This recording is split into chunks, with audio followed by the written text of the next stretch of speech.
Welcome to Disruptive Successor, a show for next generation leaders in family businesses and entrepreneurs who want to disrupt the status quo and take their existing business to a whole new level. We all know that what got us here isn't going to get us there. This show will provide inspiration, advice, and resources to help you create massive impact. This podcast is sponsored by myself, Jonathan Goldhill, and my company, the Goldhill Group, where we provide coaching for growing companies. I'm Jonathan Goldhill, and my purpose is simple: to guide entrepreneurial leaders in family businesses towards more freedom and fulfillment. I want entrepreneurs to get clarity around the changes that will make them and their businesses more successful so they can experience the same freedom I've enjoyed in my life. Our proven practices challenge business owners to think differently about their business and how they're running it, and quite literally become game changers in our clients' companies. Learn more at thegoldhillgroup.com website, where you can schedule your free strategy session. Hi, it's Jonathan Goldhill, and welcome back to another episode of the Disruptive Successor Show. Today, I have Dawn Bloomer with me. She's a business strategist, consultant, and certified exit planning advisor. Dawn is the founder of Productive Pressure, a philosophy and method that masterfully balances the drive for success with a safeguard against burnout. Her experiences in nurturing her veterinary practice, spearheading growth, fostering strategic alliances, and orchestrating its successful acquisition by a large aggregator have fortified her with an understanding of the intricate dynamics of business expansion and exit planning. Armed with an MBA and decades of hands-on experience, Dawn has worked with hundreds of practice owners, immersing herself in an in-depth analysis of profit and loss statements and balance sheets. Her diligent exploration uncovered a universal thread of challenges faced by businesses of all sizes and across various locations. It inspired her to design the Practice Freedom Accelerator Method, an innovative system that empowers practice owners to step back from being the epicenter of their businesses, freeing up precious time to pursue passions and increase practice value for future transitions. Again, Dawn is a certified exit planning advisor and a strategic advisor specializing in working with clients across legal, engineering, healthcare, and architecture sectors. Dawn, welcome to the show today. Thanks so much for having me, Jonathan. It's a pleasure to be here. You have quite a background. I think you're the only person I've ever had on air or even in a conversation where your veterinary practice was focused on racehorses.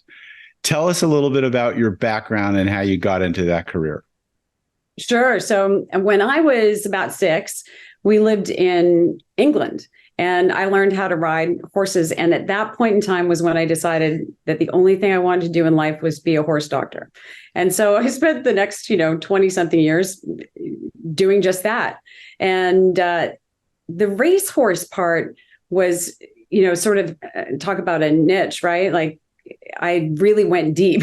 I started by working on racing farms and really just fell in love with the whole competitive piece of it, but also the athleticism. And it was just such a beautiful setting, and it just was a lot of fun. So when I graduated, I lived in Canada. I went to school in Canada and then spent a year in Chicago, just getting a little more experience, and then moved out to California, chasing the California dream. Sounds like something I did when I was 22. I think you were a little bit older. So what did you study in school to get into veterinary practice, besides obviously you have to become, go to veterinary school? Yeah. So I spent a couple of years of undergrad. Some people complete a whole degree. I did not. I was very anxious just to get into vet school. So I did what I had to do to get in. And so I studied a lot of, obviously, math and sciences, and got into vet school. And in vet school, when I was going through school, you didn't have the option to really pick a tract at that point. You learned about all the animals. So I learned about everything from, pigs and goats to horses and exotic birds to some extent. But I always knew that I wanted to work on horses. Well, and racehorses, that I would surmise that you're probably a pretty competitive person, at least with yourself, because racehorses are almost racing against themselves, like golfers are trying to improve their score. So you seem to connect the racehorses and their performance with human performance and managing and balancing burnout. That seems to be a big part of your work today, isn't it? It is. And I think I became really passionate about the sort of, if you will, that piece, that pressure piece, because I think pressure gets a bit of a bad rep.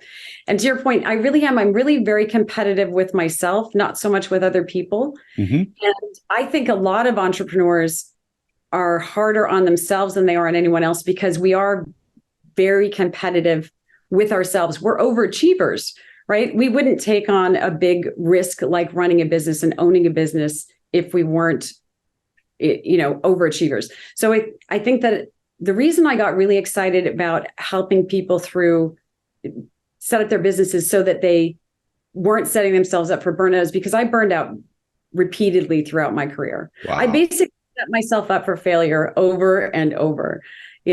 I worked in a group practice when I first came to California. And I had 3 partners that ran the group practice, well-established practice, very, very profitable, was doing really well, super busy.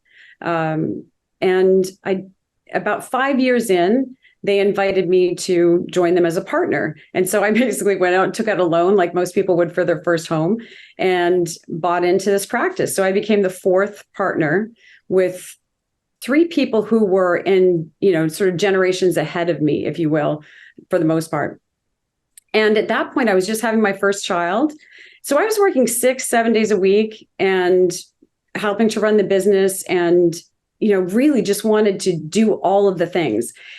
And it's funny because when I first got into working at the racetrack, I loved working 6 and 7 days a week. I loved being on call 24/7. I loved my pager. Like I thought I was cool and super important. People needed me, And then I got to a point where it was just a lot. It was a lot. But I didn't know how to do it any differently. So I just put my head down and said, you can do this. You do hard things. Just put your head down and do more. And that's kind of a vicious cycle that I think a lot of entrepreneurs get into. We're really good at doing that thing. And so we just focus on doing more of it because we know we can do it well. So you almost sound like a disruptive successor. You came in as a younger generation into a business that while it wasn't family, these partners probably almost were familial to each other, or familiar, let's maybe say. Yes. And so there was something that you did that was somewhat maybe disruptive coming in at that young age. And I'm wondering, first of all, were they also dealing with racehorses or were they dealing with dogs and cats and just, like everyone? We were just a racehorse practice, all racehorses. How unique is that? I mean, to me, sounds very unique. It is unique. It's a fairly small industry in the scheme of things. Certainly within the veterinary space, it's a very small, small group. Let's go back to that time when you were being asked to join as a partner, and you were early in your years of being a partner. You were the youngest person. What do you think that you were doing or did that was somewhat disruptive, whether, maybe appreciated, maybe unappreciated at the time? Tell us a little bit. Take us back then. Tell us a little bit about that. It's really insightful that you picked up on that because I hadn't thought about it at the time, of course, but I did create disruption because I came in as a younger person who had my own ideas of how we should run our practice. I had my own ideas and frankly, it's part of why I wanted to buy in is I wanted to have a seat at the table. I wanted to be able to influence how we were doing things, how we were handling our customers, how we were running our business, even though frankly, I had no formal business training. So I came in all bright-eyed and bushy-tailed with all these great ideas, that I'd been thinking about for the last 5 years that I'd been an employee and how I would do things differently. And I didn't have any of the soft skills, if you will, when it comes to working with other partners, especially partners who have been together for a while. So I came in and I was like, well, I was an equal partner, like they actually gave me equal partnership. So I came in there, I felt like I had this opportunity to make change, but I had no skills around change management. I frankly I didn't really have anything to validate my theories on why I thought my way would be better. And I wasn't very good at presenting. I was very good logically at presenting what I thought would be good to do, but I wasn't very good at getting my point across in a way that they could hear me or that they wanted to hear me. So I didn't see it at the time, but looking back, I certainly realized that I had to learn how to manage the changes that I wanted to implement, even if I could convince them to do it, which was the first challenge, was even getting them to open up to the thought that we could do things differently. Keep in mind, this was a business that had been in existence for probably decades by the time I joined and had been very successful financially very successful. So for me to come in and start saying, yes, but, we should be doing this, or we could be doing it this way, was not very well received. And rightly so, frankly, because who was I to say? Do you think you talked about working really hard, 6-7 days a week and burning out several times in your career. Was that your way of proving yourself to them? Or was that maybe due to some just over devotion to work and hyper focus on work and your own competitiveness with yourself? I mean, what do you think was the driver? I think it was all of those things. So okay. My dad was a workaholic. And so I'd had that modeled for me, right? Work was important. If you worked hard, you could have anything you want in life. That mentality I brought with me. Mm-hmm. And then the fact that I was very competitive with myself, it's never enough, right? Like I wanted to take it to the next, whatever it was, to the next level. I could do better. I could do more. So it was that. And then it got to a point where I didn't, in the beginning, I just loved doing the thing. Like I loved being a veterinarian. I loved being at the racetrack. I loved the people. I loved the environment. It was all fun and it was exciting.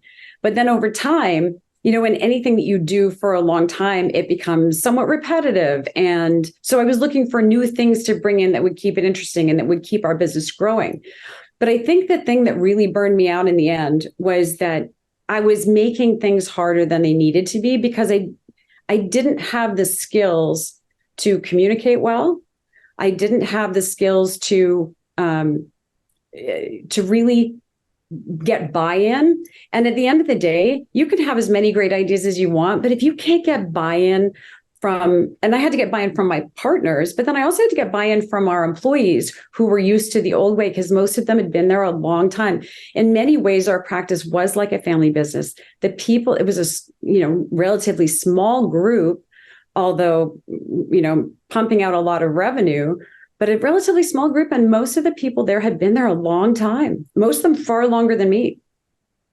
Yeah, this is a real challenge for next generation leaders is developing acceptance and being a highly esteemed member of the team, especially if you introduce new things like software or technology that are uncomfortable to them, or methodologies, or even learning. Sometimes they're over the learning phase or they're not learning orientated. So this becomes a challenge. So good for you. Kudos. Really good point, though. I think one of the things that I had to learn that took me a while, because I was so busy just trying to make things better in my head. One of the things that took me a while to learn was that and this is going to sound really silly, right? But not everybody thinks the way that I do. Exactly. Not everybody learns the way that not everybody even wants to learn. Some of them were just happy being in their thing. As long as you left them alone, let them do their thing, they were perfectly happy and very productive. And so it was hard learning that my way wasn't necessarily the best way for everybody.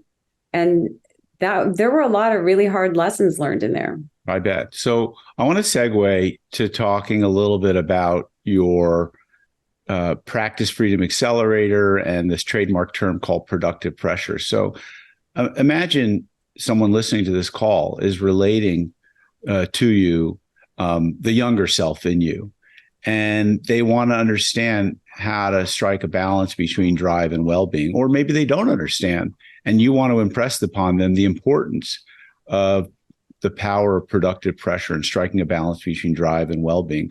What would you say to that, your younger self, or say to that person? Yeah, that's a really good question. I think the challenge for younger people as they're getting their footing is that the reality is, I think there is something to be said for working harder early on in your career.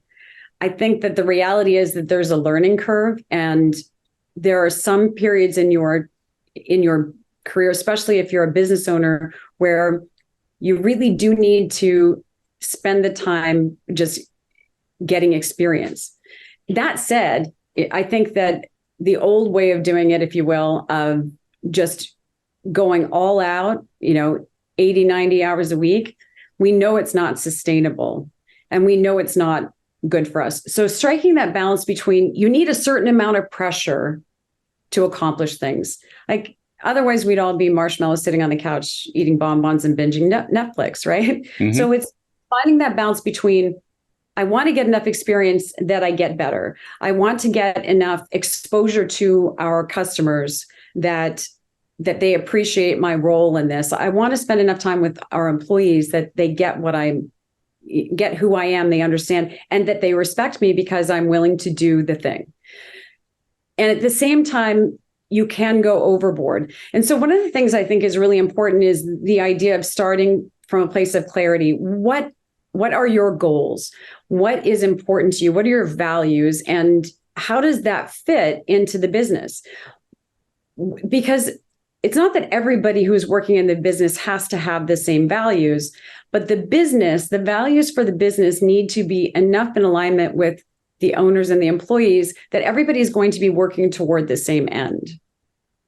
So I spend a lot of time with my clients, be them, I've been focusing now on practice owners because I feel like I can provide them with the most relevant personal experience, which helps people grasp the concepts a little bit better, but really the concepts apply across industries. Of course. Right. So do you give them productivity hacks or biohacks so they can optimize their work-life integration or balance? I do if they're open to it. Not everybody wants productivity hacks and biohacks. This is another thing I've learned. Like, I'm all excited about it. It's sort of like, I love biohack. I've got my Oura ring, I've got my 8 Sleep in the bed. But I do absolutely coach people around the idea that they have to find what works for them as far as self-care goes. To me, I think that a lot of business owners, and I think it's especially true as you're getting started, you're very resilient because you wouldn't be where you are if you weren't. You're used to getting knocked down, getting back up, doing the thing. And I think that we put a lot of reliance on resilience, and it's almost like a badge of courage, like the more you can do and get knocked down and get back up, the tougher you are and the stronger you are and the better you are, right? But I think at a certain point, the resilience shouldn't be the focus. The focus should be more on mental fitness. And mental fitness, just like physical fitness, is something we can work at. So in order to get fitter, when we talk about physical fitness, we know that we have to work out a certain amount to get progress, right? Like, eventually you have to lift a little more weight or run a little faster. But you don't want to do too much too soon or you get hurt. It's the same thing with your mental fitness. Some amount of pressure is beneficial. Aaliyah Crum at Stanford has the Mind and Body Lab, and she talks about the benefits of stress if we actually flip the script on how we think about it and talk about it. So we tend to talk about stress as a bad thing, but stress can be really good, because really, if there wasn't some stress, then why would you bother to do anything? There has to be something that makes you get out of bed in the morning, like, whatever it is. I mean, at some point in your life, it could be just that you want to go for a big hike, but there has to be some impetus for you caring about something enough to do it well or to do it at all. And so if you start to think of stress more as something that motivates you to do something well because you care about it and not such a bad thing, then it really can change the way that you operate. Yeah, I mean, stress is good, right? There's good, healthy stress, and then there's bad stress. And good stress, I think, energizes us. It excites us. It makes us feel more alive. Bad stress overwhelms us, exhausts us, burns us out. And so I gather you've experienced both because you talked about it. And, you talk also about the biohacks, which I'm not sure everyone understands even what we're talking about. Maybe we ought to explain that. Sure. So let's digress for a moment and explain what are biohacks. Sure. So if we want to talk about tactics and stuff, there are so many opportunities now to do things that don't require any extra effort on our part, but will help us stay on track with our health. So when we talk about biohacking, or when I talk about biohacking, it's basically this idea that we can get more out of our health by making different choices. And one of the ways that we can see how we're progressing along that, it's like anything, if you measure it, you can manage it. So there are so many tools out there right now. So I have friends who are athletes and they really like the Whoop band, WHOOP. So it's like a band you wear on your wrist. It's like a Fitbit or something. Right. And it measures your activities throughout the day and your sleep. For me, the big one is sleep. So I have this cool little ring. It's called an Aura ring, and it tracks my activity throughout the day. But the big thing it does for me is sleep. So after years and years of, working 6-7 days a week and getting, honestly, on average, 4.5 to 5.5 hours of sleep a night, I had to learn how to sleep again.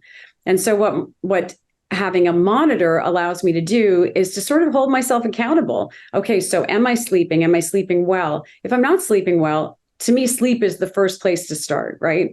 We need a certain amount. It's not even the amount of sleep, but we need a certain quality of sleep and consistent sleep to operate it at our highest level.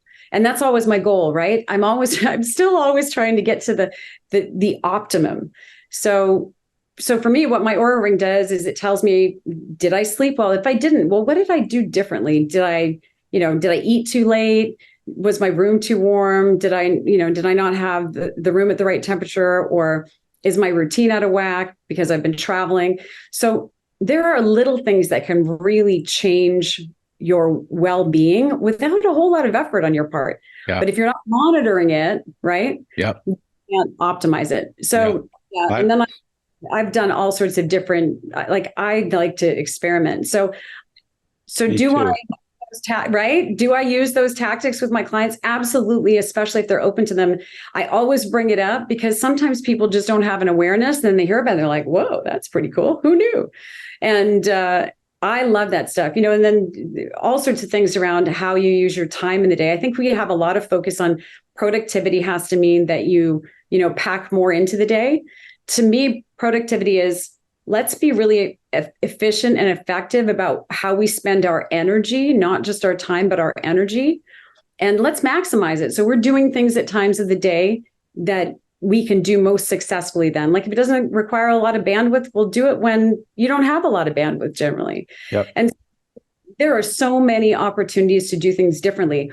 When I was burned out, my problem was I was so stuck in the rut of just doing the same thing over and over again that I had way more time than I thought I did. I just had not taken any time or space to really be mindful about how I was spending my time. Yeah. As you're talking about this, I'm thinking about something that I've not shared with too many people publicly. Now's a great chance to share this. And this was a biohack. I found that in my early years of running my consulting practice, and honestly, I started my consulting practice almost right out of college, and then I would go and get a job, and then I would, it would wane. So it goes many years back. But when I started my coaching business, which was really back in 2003, and I started consulting on my own in 2000, I couldn't string 5 really good days in a row together. I had a lot of what felt like up and down days. And it was difficult. And I remember there was a period of time where I was really concerned, like, can I do this business by myself? And because I couldn't string like 3 good days in a row. And you need to be, if you're a coach, you have to be high level. You have to be, kick ass. And I just didn't have it. And so at the time I was going and seeing, I think, I went, met with a psychiatrist and I took a buccal swab exam, which is basically where they gather saliva from the inside of your mouth. And because I was trying to think, like, is there a medication that I might be able to take? Because I felt like maybe I was struggling with a little bit of low-level depression. No one would have ever said, oh, he's depressed, because I was always active physically and busy. But it just there wasn't a consistency. And I complained about not having a consistency. And I was a big believer in herbs and naturopathic, remedies and things like that. And I did notice that when I took St. John's wort, that I did really well. It was, not an FDA approved drug. There was hit and miss quality depending upon the manufacturer. So I did this buccal swab exam. And here's something that really occurred that was really interesting. And they found that I was missing one of the twisted pairs of L-methylfolate. We have 2 twisted pairs in our body. I was missing one of those pairs. And the psychiatrist, who I only saw a couple times, mostly for the exam, said, I think if you go on this, you'll really find that it'll be a game changer. And sure enough, I went on it. I have never had what I consider to be a down day since. I mean, yes, every one of us has days where it's like, wow, that day didn't go well. But my resilience, I think resilience is really the word I'll stick with. The resilience that I've had has been a game changer because I'm now supplementing it with what is basically a B vitamin. But it's not the same B vitamin as taking, a multi-complex B vitamin. And it was fascinating because I really was able to look back a year or 2 later and say, wow, I'm not having any of those where 3 good day or, 1 good day, no, one not so good day, 1 good day, where I had to be talked up a lot. It was like the confidence level was really a game changer. You're nodding your head. Yes. And I have to tell you, I did not know we were going to go down this road. Neither did I. Since we have, I'll tell you, so I really made myself very sick at one point. And so I was really struggling. So I went to a functional medicine doctor and I had what you're talking about. I had all sorts of tests run. And I also cannot methylate B vitamins. And so I was not absorbing. I was a big believer in supplements and, to your point, herbs, all the things. And I thought I was doing a good job because, I thought smart person, do a little research, I'm a doctor, for God's sake. Exactly. Right? Just pretend I'm a horse. So but then when I had the testing done, it's amazing what they can do now with very minimally invasive tests to find out how your body is wired different from someone else. Yeah. The wiring is different or the composition is different, if you will. And it makes all the difference in the world. Like I learned, of course, then as you start to age, things start to change again. And so now I've had more evaluations done. And so I know that everything I'm doing now is getting me that much closer to being optimized for my health. And for me, that's a big thing because I didn't huge. I've taken care of my health for a long time. And that's what I get all excited about when I'm working with people, is getting them to that point where they can have this, to your point, kick-ass business. They're doing the thing. They're a badass leader. People like going to work. Everything is, sure, there are hard days, but they feel good. And their health span is longer, because I think we've gone from this, if you want to talk about generationally, like in my dad's generation of, certainly the baby boomer generation, it was, you're going to put your head down, you work hard, and then you're going to retire, and then you're going to enjoy the fruits of your labor, right? Why did we think that was a good idea? I understand that there were lots of reasons at the time, but that is not the case anymore. So for me, it's about optimizing your health span. I want to stay healthy as long as I can. I want to stay healthy as long as I'm alive. And if that can be longer because I can tweak little things, then I think that's amazing. Yeah. And there are so many easy things you can do right now. Yeah. I mean, let's give a shout out to integrative medicine doctors or functional medicine doctors that do blood testing. I've gone in, used to be every 3 months. Now it's every 6 months to get my blood tested to see what hormones I might be low or high in, and, balancing stuff. And I take supplements every day. Some people think it's expensive urine. But honestly, like I made it through COVID really strong. Yep. I've been just super healthy, and I feel like that I can tell when my body's a little out of balance. And so I think these are really important things, that people take care of their biochemistry so they can be optimally performer. Because, it's one thing to talk about productivity tips and, lay out your top tasks for the next day and come in, follow whatever the Ivy Lee method or, whatever you call it, or Andrew Carnegie's method. And like, those are great.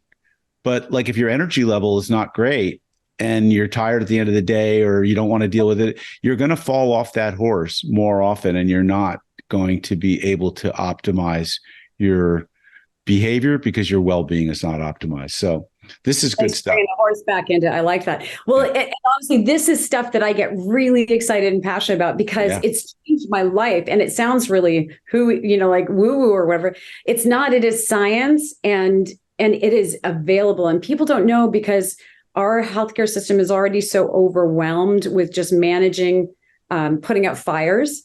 And, you can actually think about all sorts of parallels with our businesses, right? If we get too busy just putting out fires, then we're not doing proactive things that we can do to really move the needle. And with your health, that's a big one. I actually just started reading an excellent book called Outlive by Peter Attia. And, he is a leader in all things health span, super smart doc. And, but, he talks about the fact that we're in a place where we can look at medicine differently. We can be more proactive. We can get things, sort of fixed, if you will, before they happen. We can prevent so much more than we could before. We just have to actually be doing the right things and looking. So I'm really excited about the possibilities for the future. But to your point about productivity, we spend so much focus on time and time blocking. And listen, I love all that. They're all really important tools. Making good use of your time matters. But at the end of the day, it's not just about time. It's about energy. And then it's what you do with your time outside of work as well. That's what makes it all worthwhile. Like, to me, I always used to think that being wealthy was about having a lot of money, right? Like, your net worth is high, so you're wealthy. But you think of how many wealthy people who are miserable. They have lots of problems. They're just bigger scale problems. And a lot of them aren't solved by money. And so to me now, wealth is about having the time and the resources to be able to do whatever it is you want to do, and whatever that means to you. So I think it's a little bit different for everyone. I think it's really important. I started my coaching career in 2003. I actually bought a franchise. People thought I was the franchisor because I was the growth coach. People know me still as the growth coach. And it was a business coaching, 80%, 20% life coaching. And a lot of it was taking people quarterly, like strategic coach that you were involved with, taking them off site, outside to a golf course, to a retreat type facility, and having them look at what are their goals? What is their vision? What do they want their business to look like? What do they want their personal life to look like? And so it was so important to help them through this, what we call the strategic mindset process. Because mindset also plays a really big part in this biohacking, productivity hacking, optimization stuff. So great stuff. I'm going to have you come back because we haven't talked at all about business growth and exit planning and how they are inextricably linked. But this is way more interesting. And so, I would be remiss in not sharing with people is something I wanted to share up front, which is that you exited this business by selling to one of the largest private equity investment banking firms on Wall Street. That was a tremendous exit that you had.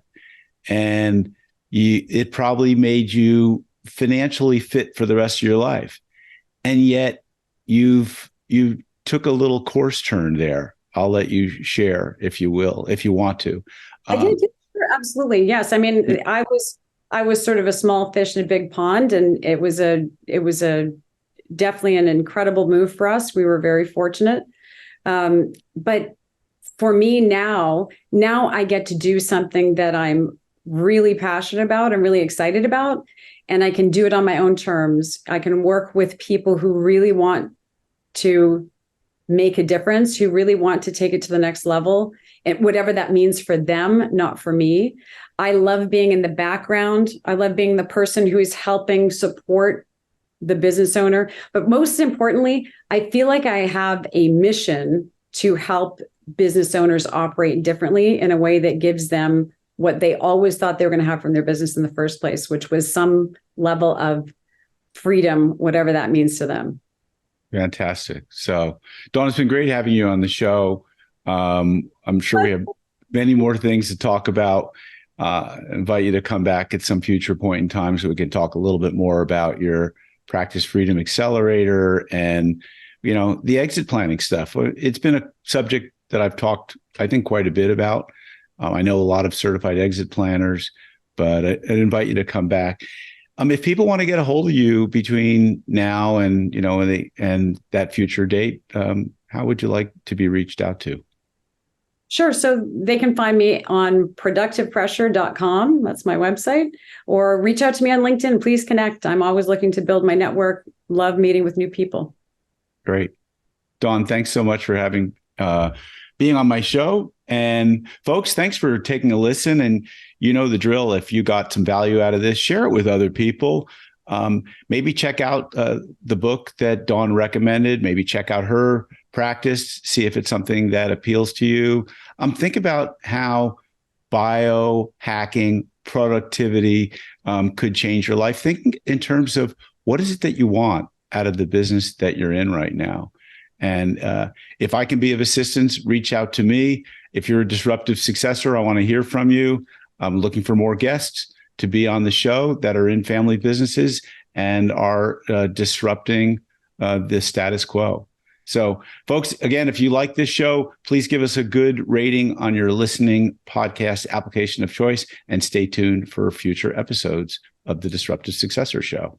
This podcast is sponsored by myself, Jonathan Goldhill, and my company, the Goldhill Group, where we provide coaching for growing companies. I'm Jonathan Goldhill, and my purpose is simple: to guide entrepreneurial leaders in family businesses towards more freedom and fulfillment. I want entrepreneurs to get clarity around the changes that will make them and their businesses more successful so they can experience the same freedom I've enjoyed in my life. Our proven practices challenge business owners to think differently about their business and how they're running it, and quite literally become game changers in our clients' companies. Learn more at thegoldhillgroup.com website, where you can schedule your free strategy session.